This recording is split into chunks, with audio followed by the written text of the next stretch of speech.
Os fatos aqui narrados, os antigos já contavam. Falam de pessoas que já morreram, mas que da morte retornavam. Se você não tem medo dele, então não há com que se preocupar.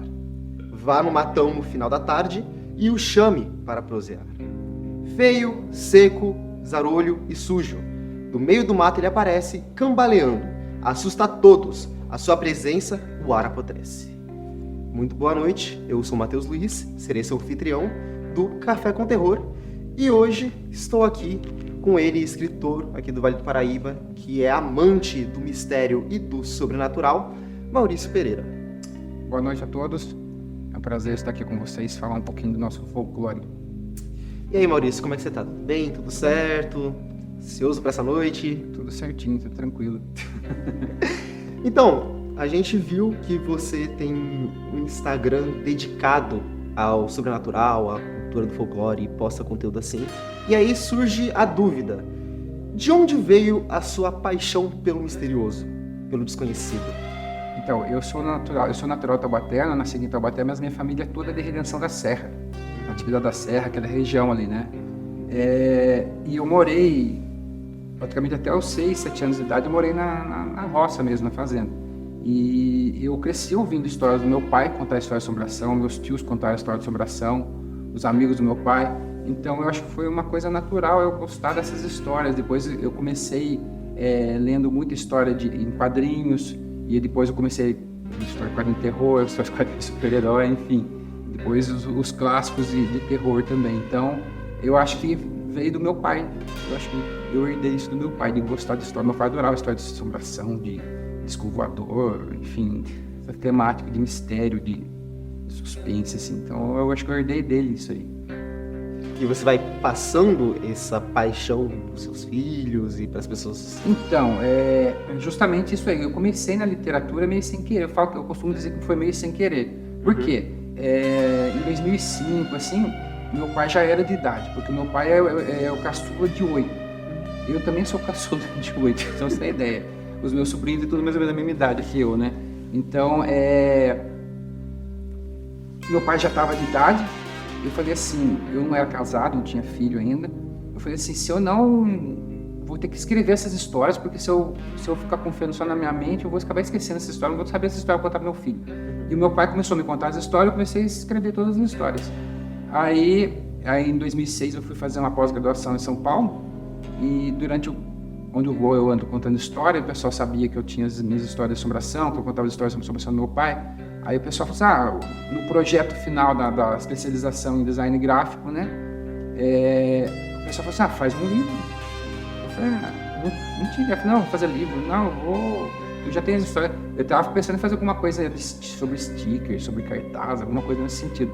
Mas daí me convenceu, não, você tem que fazer o livro, né. E durante o curso de especialização, pós-graduação, eu fiz cursos paralelos. E nesses cursos paralelos eu conheci muita gente de editora. E eu comentava sobre o projeto, o pessoal gostou do projeto, você tem que enviar isso para as editoras, isso aqui, né? E então eu fiz o boneco, né, o famoso boneco, a gente fala do livro, né, que é um protótipo do livro, né? Já diagramado, já com as ilustrações. E eu comecei a enviar para várias editoras. E daí na época tinha a DCL, né? Tinha uma amiga minha que trabalhava lá na DCL, a Pétula Lemos. Ela falou assim, nossa, esse projeto seu é muito comercial, vale muito a pena, vamos tentar publicar. Mas vamos fazer um bem bolado. Eu tenho umas ideias também, mas eu não sei fazer boneco, não sei desenhar, não sei fazer nada. Você faz um boneco para mim, eu levo o seu boneco lá e vamos ver o que vai dar. O boneco que ela queria é o Asa Branca. É um livro que eu ilustrei o Asa Branca, eu fiz um boneco. E o livro acabou sendo escolhido, foi publicado o livro. Então, meu primeiro livro mesmo foi o Asa Branca, que é a letra do Luiz Gonzaga, né? Então, é um livro, eu ilustrei a letra, é uma letra ilustrada o livro.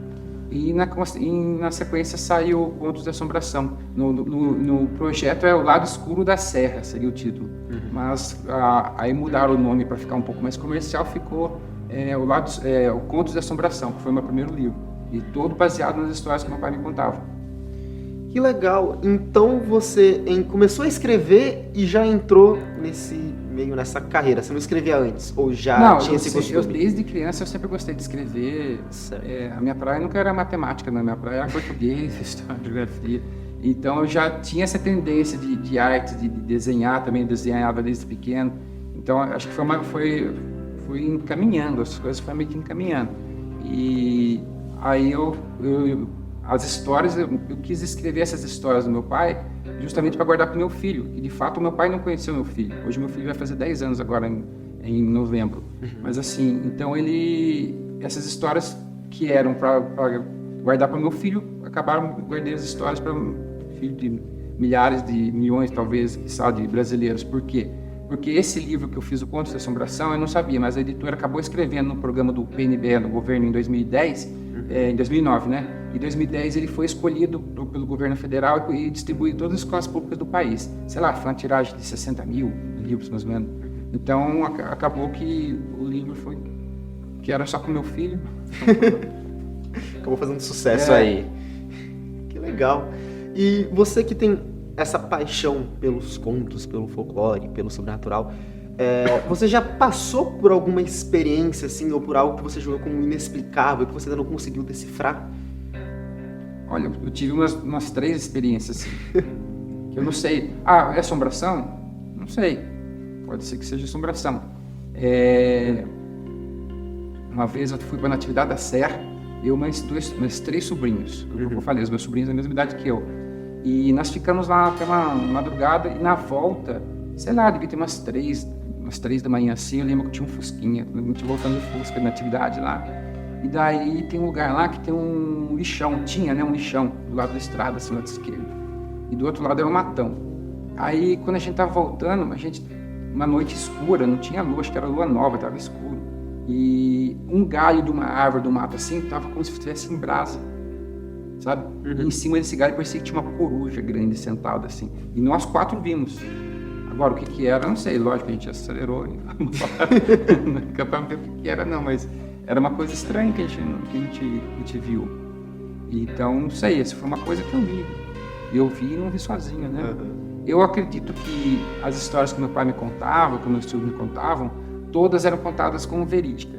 Eu penso assim, se você conta uma história de assombração para uma criança que ela está bagunçando ali, ou você tem medo que ela vá no mato, porque no mato tem cobra, tem onça, tem escorpião, enfim.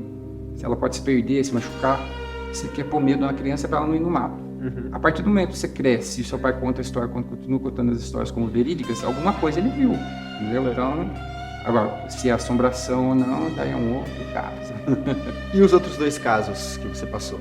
Então, uma vez eu estava voltando também, eu tinha saído num barzinho aqui em Taubaté, né? E daí eu namorava com a mãe do meu filho dela, eu fui levar ela embora, ela morava lá no Belém. E daí, na volta, eu tinha que passar no túnel do desembargador ali, aqui em Taubaté, no túnel, no final do túnel do desembargador ali na Dutra. E era mês de junho, eu lembro que estava bem frio, era umas 3 da madrugada, eu estava voltando, e meu pai morava perto do mercado. E daí, eu desci, né? No que eu desci, que eu fui entrar no túnel, tava ficando neblina, assim, né? Eu vi um cavalo branco e um menininho em cima do cavalo branco. Isso umas 3 da manhã. Daí, e o menininho tava só de shortinho, e um pelo no cavalo, falo sem sela, sem rédea, sem nada. E eu passei do lado do menino, assim, eu olhei assim, eu procurei assim, se tinha algum adulto por perto, não tinha. Eu passei do lado do menino. Aí passei, olhei assim, fui embora. Achei estranho, mas fui embora. Aí quando eu falei, não, mas tem alguma coisa errada, eu fui na rotatória lá na frente, lá perto do posto, o antigo posto Maçã lá, e voltei. Falei, não, tem alguma coisa errada. Aí na época eu podia fazer a rotatória, subir, né? Ainda pode subir, agora só não pode fazer, tinha uma rotatória ali. Eu subi, aí eu vi o cavalo lá em cima. Aí eu fui subir, beirando a Margina Dutra, né? Quando chegou lá em cima, o cavalo com o menino entrou naquela passarela da Rua Imaculada, né? E eu passando devagarzinho assim, eu vi o cavalo entrou com o menino assim na passarela, e quando eu olhei assim, ele parece que desmanchou no ar, assim, ó. Virou uma fumaça, assim, não vi mais nada. Aí eu fui embora. Então foi esse que eu vi. E uma outra coisa estranha que eu vi também, lá no sítio da Redenção, teve uma vez que eu fui pra lá, e daí eu fiquei assim, eu fui lá pra limpar, roçar lá, né? Porque sítio dá trabalho, né? Então eu fui lá mexer no roçar o mato lá e passei o dia trabalhando. No final da tarde, vi umas 5h30 assim, eu peguei a moto e fui embora. guardei tudo lá, tranquei a casa, fui embora. Quando tinha uma reta lá perto da represa, lá na frente vinha vindo um cara, o cara só de aquelas botas 7 léguas assim, uma calça, sem camisa, estava meio frio, sem camisa, um chapéuzão assim, ó, e ele tava como se tivesse com um pedaço de pau, um cabo de inchado, um penado assim na mão, no braço assim. E daí eu fui encontrar um cara de bota na roça, tipo um cara que trabalha na roça, uma enxada, um penado nas costas, normal, né? Só que quando eu cheguei perto, não era uma enxada. Ele tava com uma cobra esticada, assim, ó. Uma cobra. E quando ele chegou perto, quando eu cheguei perto, ele desenrolou, assim, a cobra enrolou no braço dele. Ele não mostrou o rosto pra mim. Ele ficou assim. Daí ele falou assim, mate essa cobra pra mim. Ele fez assim pra eu parar com a moto, né? E daí quando eu cheguei perto, ele, mata essa cobra pra mim. Se matou? Daí ele colocou a cabeça da cobra no chão, para eu passar com o pneu da moto na cabeça da cobra. Daí eu passei 3 vezes com o pneu da moto assim, em cima da cabeça da cobra, e peguei dele, foi obrigado, agradeceu, eu peguei e fui embora. Só que quando eu olhei para trás não tinha mais nada. E o cara não mostrou o rosto, entendeu? Isso que eu achei muito estranho, porque eu lembro que ele usava um chapéuzão assim, parecia até que o Slash do Guns N' Roses, assim. E daí aquele cabelão, aquele chapéuzão assim, e ele não mostrava o rosto, ele pediu pra matar a cobra. E uma cobra grande assim, ó. Parecia uma cascavel, não lembro que cobra que era, parecia uma cascavel. Porque ele podia matar a cobra a qualquer momento, por que ele pediu pra eu matar a cobra pra ele? Sei lá o que é. E alguma dessas suas experiências já virou livro, já virou contos e já não, produziu algo em cima? Eu até escrevi, mas não publiquei nada, ela tá escrita em casa. Mas tá lá o texto dormindo na gaveta, como a gente fala. Mas você pensa em desenvolver essas histórias? Porque é diferente. Sim, qualquer hora eu vou tirar da gaveta que lá, vou melhorar o texto e quem sabe sai mais uns contos para algum livro. Ou uma história em quadrinho. Acho legal. E além das histórias que o seu pai contava, os contos que você ouvia, quais são as suas outras inspirações para escrever, para ilustrar, tanto literatura quanto filme? Quais são as suas inspirações externas? Então, quando eu fiz o Contos de Assombração, e ele foi comprado pelo governo federal, o pessoal da editora chegou para mim e falou assim, a Petro e a Daniela, né, na época, Maurício, você vai ter que fazer mais um livro. Tem autor que passa a vida inteira querendo que o governo compre um livro pelo PNBR e não consegue. Você faz o primeiro, consegue, você vai ter que fazer mais livros. Eu falei, tá bom então, daí eu vou fazer mais... Eu vou fazer diferente, né? Daí quando eu fiz o primeiro em história em quadrinho, que foi o Causos de Assombramento em Quadrinhos. Aí eu fiz o Causos de Assombramento em Quadrinhos. Aí também foi comprado pelo governo em 2011. Também compraram mais milhares de livros lá. Daí depois disso começaram a encomendar livros, só que elas estavam com medo de eu ficar muito marcado com história de assombração. Eu falei assim, não, você tem que fazer uma outra coisa para não ficar só marcado com história de assombração. Eu acho que como se eu tivesse como fugir disso, né? Aí eu peguei e fiz o Rapunzel do Sertão. O que era o Rapunzel do Sertão? O Rapunzel do Sertão é uma releitura do conto de fada dos irmãos Grimm, só que ambientado na nossa realidade, na realidade brasileira. No caso da Rapunzel do Sertão, no sertão nordestino. Então a Rapunzel, ela vive numa torre no sertão, na Grécia. A bruxa da Rapunzel é uma cangaceira. Então aí fugiu um pouco de assombração, apesar que tem uma bruxa no meio. Então fugiu um pouco da assombração. Depois eu fiz também esse que está escrito, estou terminando, que é a Chapeuzinho Vermelho da Roça, também ambientada daí na região do Vale do Paraíba. Seria mais ou menos a Chapeuzinho Vermelho vai levar uma pamonha, um bolo de fubá para a avó. E no caminho ela vai encontrar o quê? Um lobo guará, que a gente tem aqui, um lobo europeu, né? Então fugiu um pouco das assombrações. Eu fiz um outro livro também que se chama Fala Bicho. Esse já seria bem para criança pequena, faixa até uns 6 anos de idade, assim. É bem colorido, é outra linguagem, né, que é para outro público, né? Então, quando é para adolescente, você faz, no infantil juvenil você faz mais achuras, com mais detalhes, e já ser para criança, se uma criança pequena, tem que ser bem colorido, então é um livro bem colorido. Então esse é o Fala Bicho. Então fugiu um pouco dessa temática, mas como eu sempre gostei disso, eu gosto dessa temática de assombração, acabei fazendo no Instagram lá o Mal Assombrado, que é o que eu publico histórias. Mas daí no início, a minha ideia era só publicar sobre coisas do Brasil. Mas daí a gente fala, né, o Instagram não é da gente, são dos seguidores, né? Aí eles pedem coisa de fora, eu acabei publicando mais coisas eu acabo misturando regional, literatura não, lendas regionais, lendas do Brasil, com lendas de fora também. Então, mas sempre a temática meio sobrenatural. E nesse meio que você trabalha, você acha que consegue se expressar melhor ou se comunicar melhor? Você prefere a parte da ilustração ou a parte da escrita? Onde você acha que tem mais liberdade para criar e passar o que você quer passar para as pessoas? Na minha opinião, assim, a parte de liberdade, pelas editoras que eu trabalhei, que eu publiquei os livros, nunca me cercearam em nada, tipo, proibiram alguma coisa. Fora, assim, no Contos de Assombração, eu lembro que,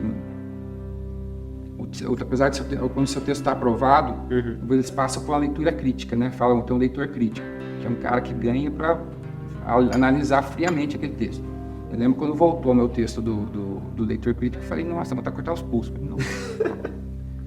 Mas não, a primeira vez assusta porque a página vem sangrando, que a gente fala, que ele marca com caneta vermelha, né? Tudo. Eu falei, nossa, tá porcaria esse texto, ele não vai publicar nada. Mas não, assim, são orientações para você ajustar o texto. Mas nada assim de censura.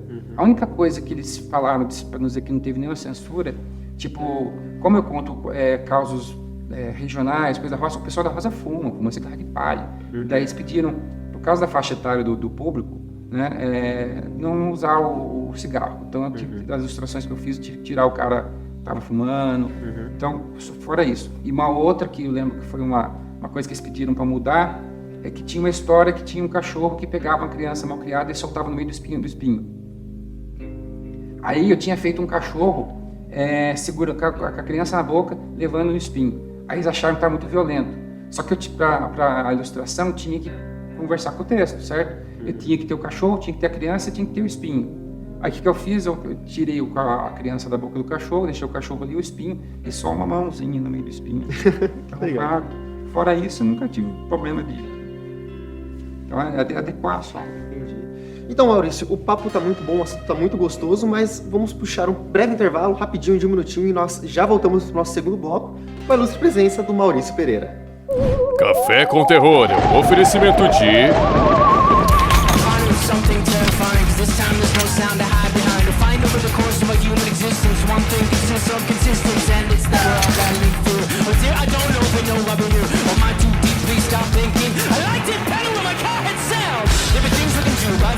Red Bull. Matheus. Tá cansadinho? Toma Snickers. Snickers. Você não é você quando tá com fome.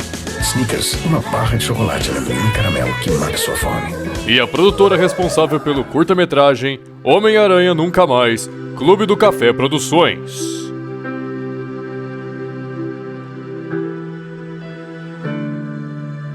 Voltamos agora com o nosso programa da noite, ou melhor, das trevas.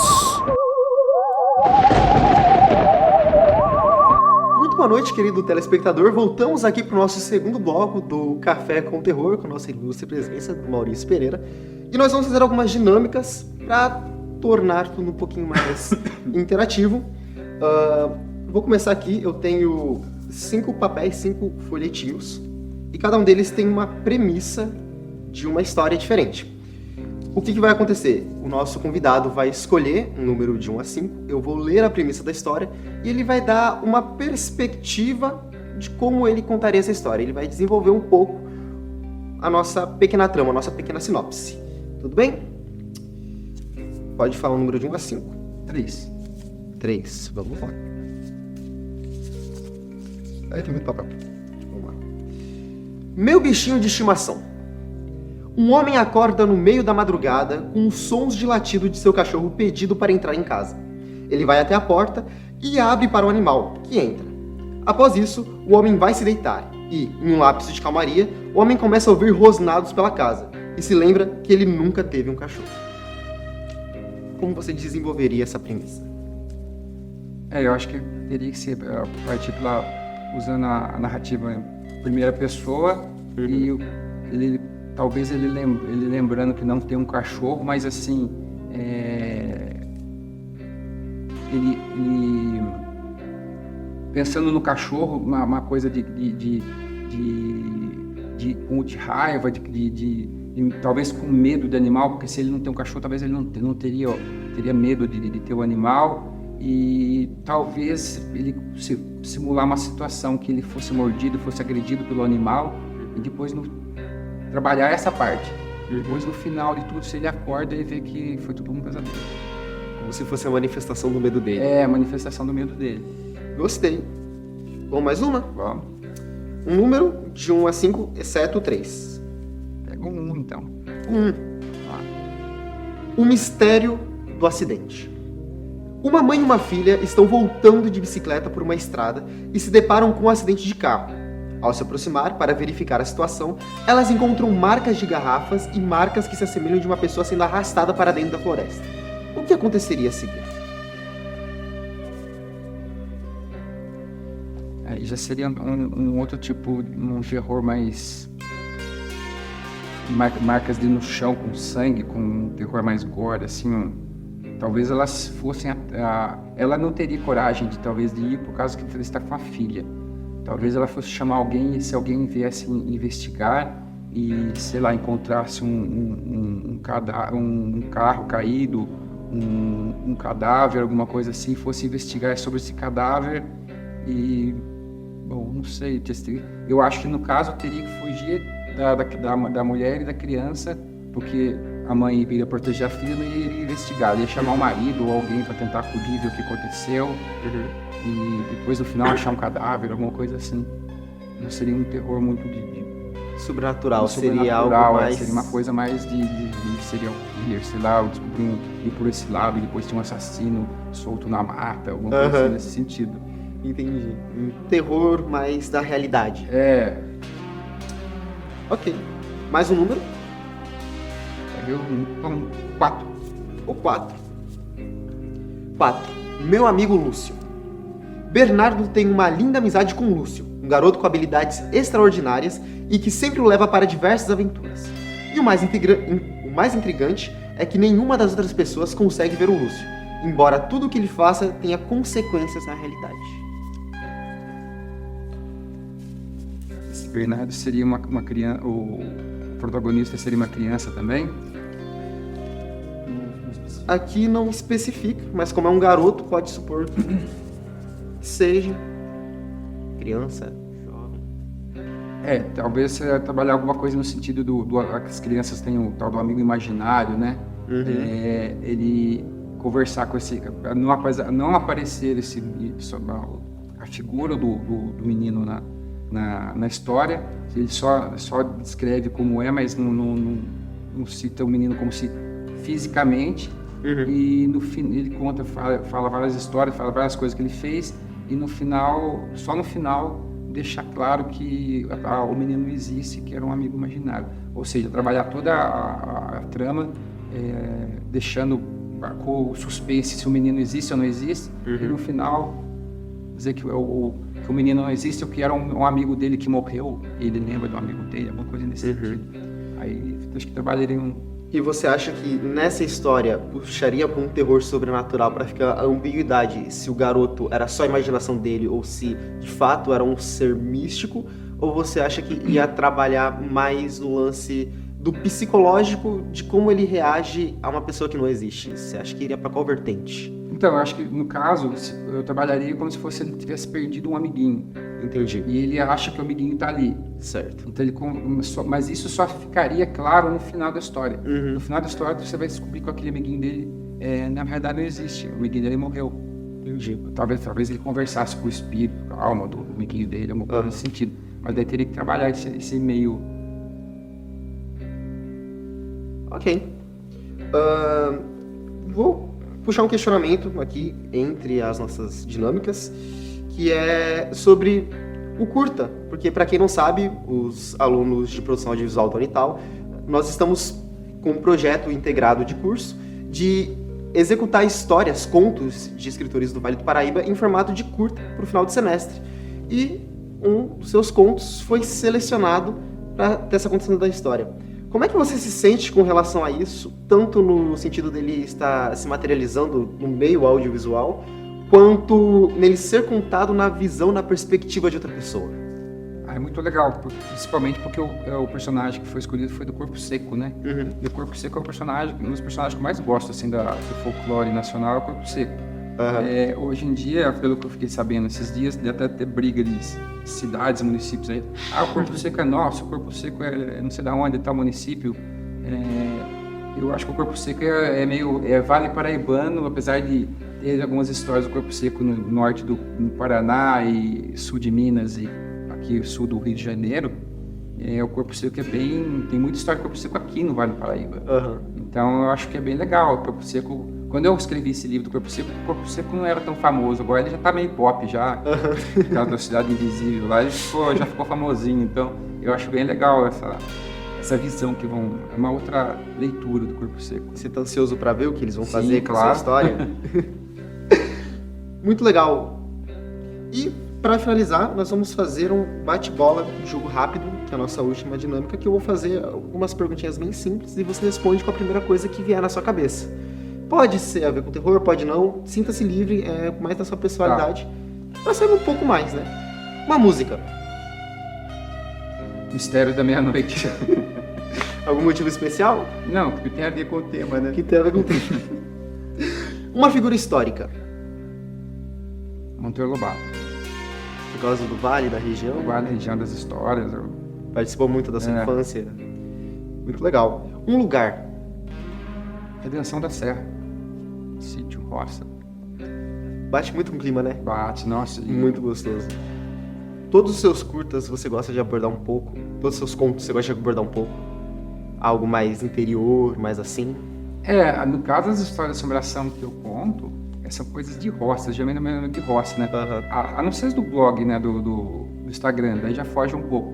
Mas das minhas histórias de meus padrinhos, das minhas histórias, eu procuro sempre ambientar apesar da história, que nem as histórias do meu pai, já são ambientadas na roça, na fazenda que a gente morava. Agora as outras que eu já começo, que eu já crio, que eu já faço, eu procuro ambientar em locais que eu passei, que eu conheço, justamente para colocar detalhes, para colocar.